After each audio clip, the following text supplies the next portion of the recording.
What is up, ninjas? OJ over here from PlayerEssence, and welcome to my village of Nintendo Switch and gaming news. Today, we've got a lot of great information for you, so let's go ahead and get right into it. So, Famitsu, as far as the reviews have been revealed, this week's Famitsu review scores, and Fire Emblem Echoes Shadows of Valentia on the Nintendo 3DS has scored really high, getting 2 9s, actually 3 9s, and a 10 for an overall score of 37 out of 40. That is a really good score. That's just like a 93 or 94 or something like that if you were to translate it over, or 9.5 out of 10. It's a really good score. Obviously, this game is shaping up to be amazing. I think they've pretty much perfected what you can do with the 3DS at this point as far as how you can push it in terms of that scope and scale of game, graphically and gameplay-wise. Intelligent Systems, they're very good on the Nintendo 3DS. They've been doing it for quite a number of years at this point, and Fire Emblem Echoes Shadows of Valentia actually shows with the amount of gameplay and content and just some of the stuff that we've been hearing about this game, including the hands-on sessions that other people have been having, pretty much are saying this is the best Fire Emblem game on the Nintendo 3DS at this point. It's coming out this May in North America, Europe, and I think it's pretty much going to cap off the support from Intelligent Systems on the Nintendo 3DS, and this is seriously a great way to go out when it comes to supporting the system. One version, really solid, has some nice bonuses and extras for those who want to get like the special editions, so I'm really looking forward to this game, and let me know what you guys think about Fire Emblem Echoes Shadows of Valentia's Famitsu review score in the comment section below. Alright, and moving on to some surprising news here. We had a little bit of a countdown teaser as far as 8-bit Bayonetta on PC Steam, and now we actually see what's going on with this. So Bayonetta is now available on PC via Steam with 4K support. So Bayonetta is there for everyone to go pick up right at this point with 4K support and advanced options. Users who purchase the game before April 25th will get the digital deluxe version, which includes a 5-song soundtrack, digital art book, and exclusive wallpapers and avatars at no additional cost. Here are some of the features of the game if you haven't heard about Bayonetta at this point. Deadly Grace, an alluring, stylish, and all-action heroine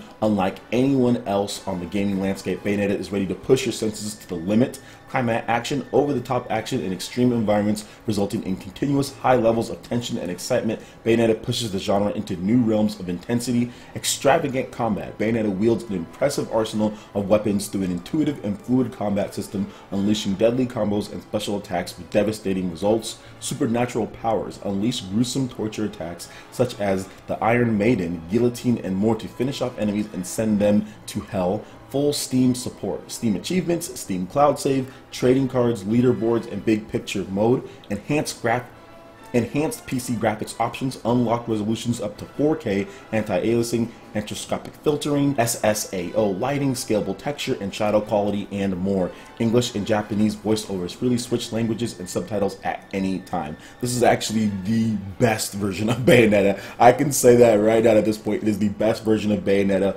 All of these options here, especially with the PC, full Steam support, achievements, all of that stuff is tied in. It pretty much takes everything from the Xbox 360, the PS3, that was the worst version. The Wii U version was probably the best version over the Xbox 360 version, but that one didn't have, I guess, the achievements that you can share with everyone. Now the PC version has universal achievements, has the best graphics, 100% solid lock, 60 frames per second, in addition to 4K support. So I'm definitely going to be picking up Bayonetta on Steam. It's only 20 bucks, so definitely not bad. I thought they might charge a little bit more for this one, but hey, 20 bucks, all those options, definitely worth playing, especially if you haven't picked it up at this point. So check it out on the Steam page, and let me know if you guys are going to actually pick this one up. Alright, and moving on to the last article here. Dragon Quest XI for the PS4 and Nintendo 3DS launches on July 29th in Japan, plus we have a bunch of details on the game. So Dragon Quest XI and Search for the Departed Time will launch on the PlayStation 4 and Nintendo 3DS on July 29th in Japan, Square Enix has announced. The PlayStation 4 version will cost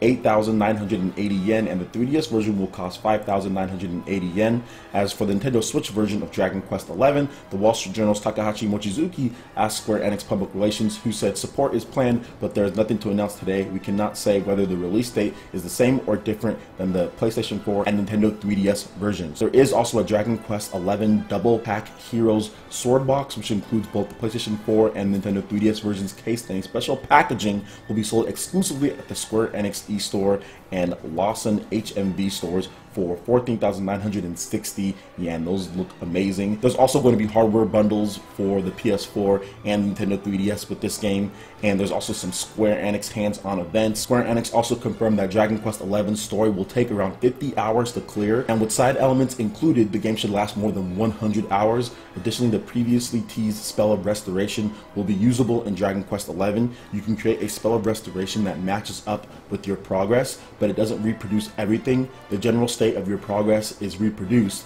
but not your character's name. The Spell of Restoration can be used interchangeably between the PS4 and Nintendo 3DS version. So if you're planning on getting both and being able to play one on the go, then come back home and play your PS4 version, you can do that with the Spell of Restoration, but your name won't be produced, so you'll have to redo that each time. So there's a bunch of trailers and other stuff here. Seems like the Nintendo Switch version of the game is NDA. They can't talk about it at all, so I'm guessing Nintendo and Square Enix are going to do something for that game themselves when it comes to like a Nintendo Direct, or something to promote the game more than what they're doing with the PS4 and Nintendo 3DS release. They can't talk about the release date as far as when it's coming, but to be honest, I don't care when it's coming in Japan. I just want to know when it's coming here in North America and the Western territory so I can play the game. Obviously, that Japanese release date is not going to stick for North America and for Europe, because Square Enix, when it comes to Dragon Quest, they just want to take their time or just not release things at all. Obviously, we're going to get Dragon Quest XI, but still, we need to wait and see on that one. Heck, Nintendo might even publish or help publish the Nintendo Switch version in Japan, so we still need to just kind of figure out more details when it comes to that. But overall, the PS4 version, 3DS versions, whatever you decide to go with, looking awesome. Portability of the 3DS version is great, the 2D and the 3D, and the PS4 version with Unreal Engine 4 is looking awesome. Combat looks really good, and it definitely looks like a return to form, and something that a lot of fans have been waiting for since Dragon Quest X was more of an MMO style. Not everyone likes that for an RPG when it comes to Dragon Quest, that is. Alright guys, that wraps it up for this video here. Go ahead and hit that like button if you did like it. Let me know you guys want more content like this going forward in the future, and subscribe to PlayerEssence for the latest news, reviews, discussions, and more. Thank you so much for watching, and we'll catch you ninjas for the next video. Peace.